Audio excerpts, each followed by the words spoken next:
Welcome to my channel, Grim Tales of History. There are moments in life when silence speaks louder than any confession, and a closed door becomes a sermon on strength, fear, and love. When she whispered, "Please don't come inside," it wasn't cruelty that shaped her words, it was survival. You see, she had lived too many nights where promises turned into storms and comfort became chaos. Every heartbeat of hers had been trained to listen for footsteps, to sense danger wrapped in kindness, to guard not just her heart, but the fragile world she built for her child.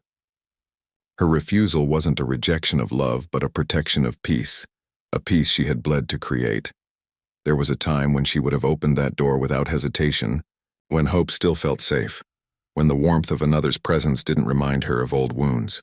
But life had taught her that some visitors don't come to stay. They come to take. They take laughter, trust, and the gentle light in the eyes of those who love them. So when she saw the cowboy standing there, dust on his boots and loneliness in his gaze, something inside her trembled, not from desire, but from memory. She remembered how pain can wear the face of need, how affection can disguise hunger, and so she chose silence. The walls around her home were not made of wood and stone alone. They were built from every tear she wiped before her child could see, from every night she slept by the door because fear had become her lullaby. Each layer of paint was a vow. Never again, never this way, never for someone who hasn't learned to stay gentle in the presence of her scars. Her heart had learned the cost of being kind to the wrong soul, and she could no longer afford to be careless with her healing. You might think that strength looks like courage in the open field, like riding into danger without fear. But sometimes, strength is softer. It's a woman saying no when her heart still whispers yes. It's a trembling voice refusing entry, not because she doesn't care, but because she's finally learning that care must be earned.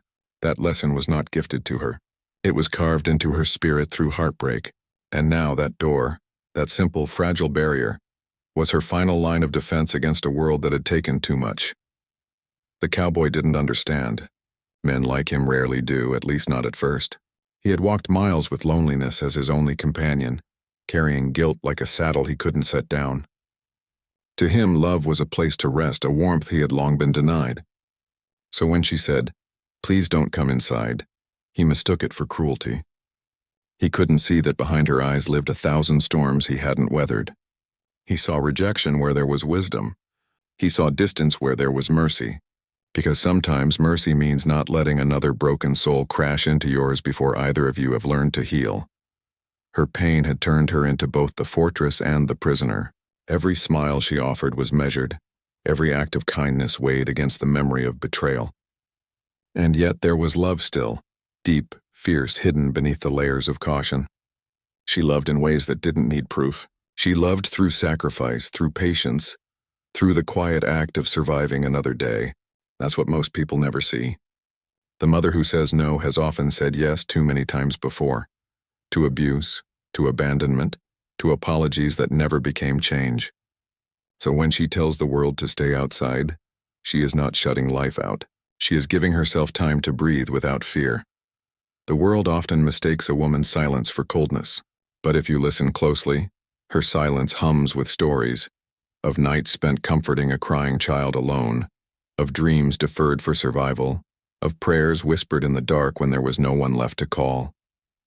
She had carried burdens that would have broken others, and still she smiled in the morning because her child needed to believe that everything was fine. That is the kind of strength you cannot teach. It is forged through fire and faith. So when that knock came, on that knock carrying the echo of a man's loneliness, she felt it deep in her bones. She knew what it meant. He was not there to harm her, perhaps, but she also knew he didn't yet understand what it cost to love someone who has survived war within her own home. His eyes begged for connection, but she had no space left to nurse another wounded soul. She had barely begun to mend her own, so she did the bravest thing she could.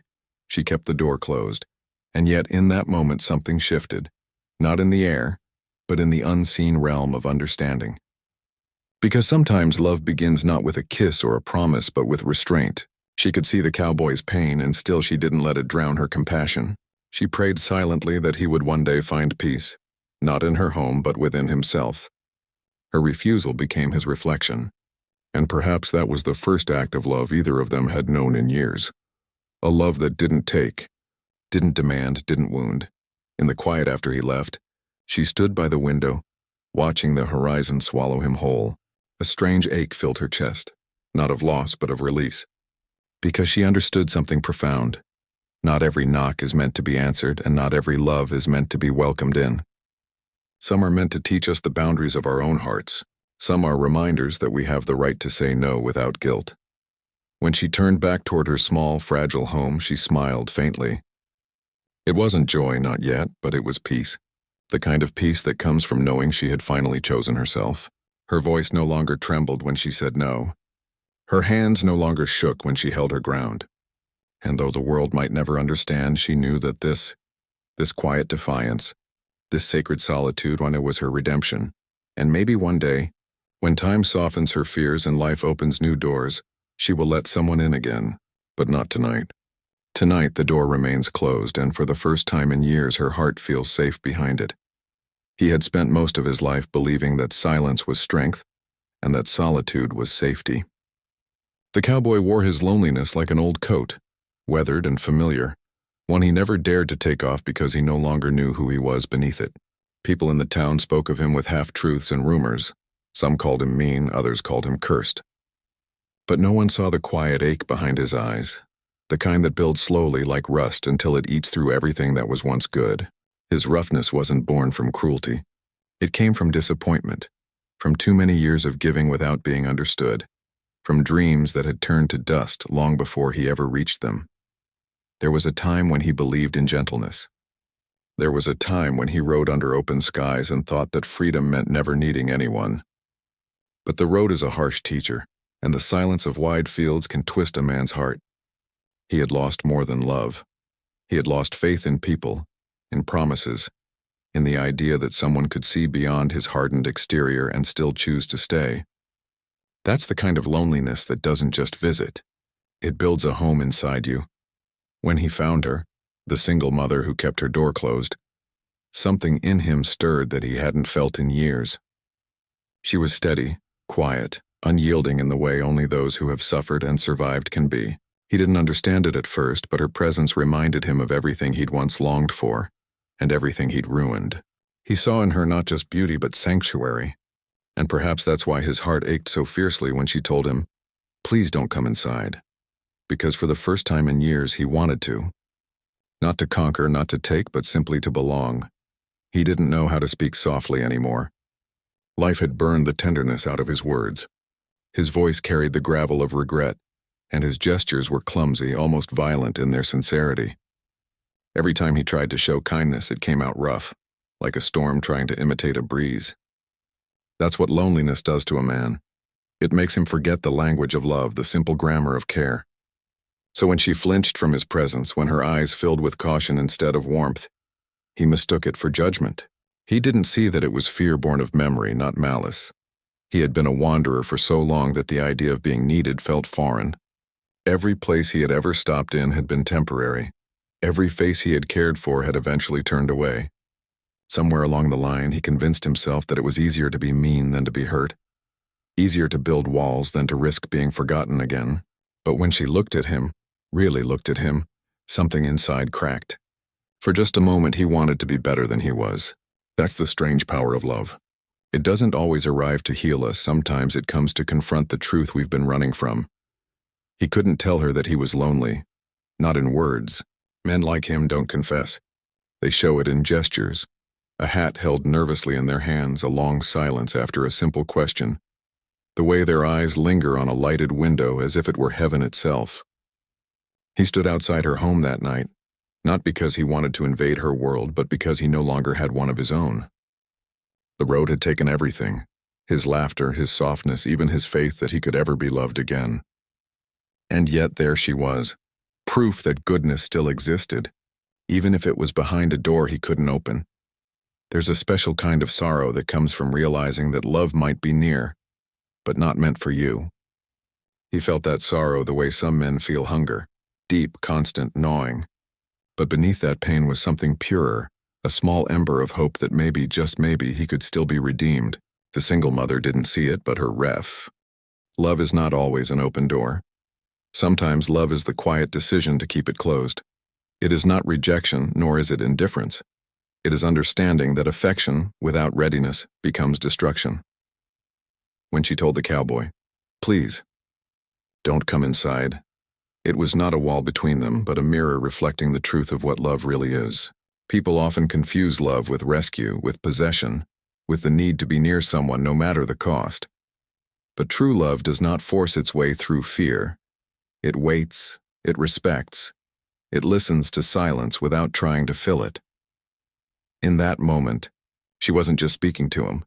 She was speaking to her past, to all the times she let others step inside her heart before they knew how to treat it gently. Her refusal was not born from bitterness, but from wisdom. Love, she had learned, cannot grow where wounds are still bleeding. And he, with all his longing and loneliness, had not yet learned to approach love as something sacred. He saw her peace and mistook it for distance. He saw her caution and called it cruelty. But she understood something he did not, that the door we keep closed today might be the only way to preserve the chance of love tomorrow.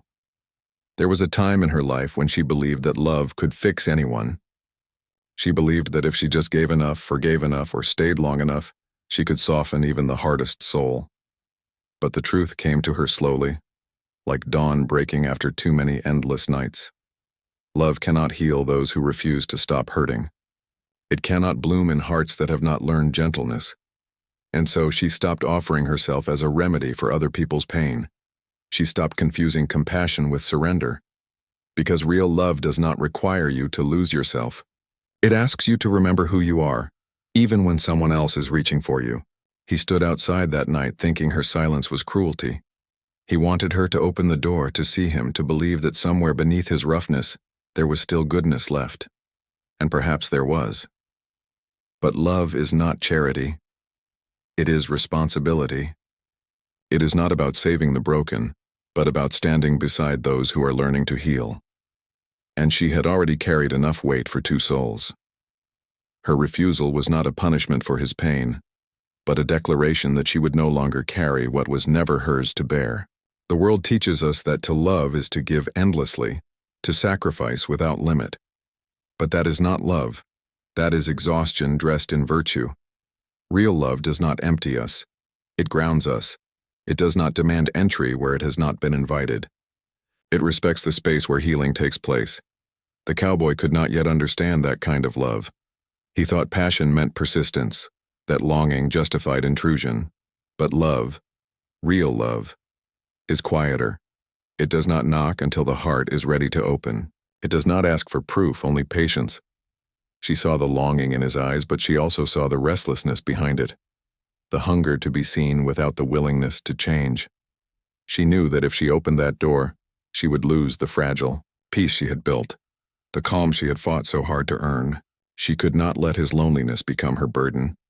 And so she did the hardest thing a loving heart can do. She said no.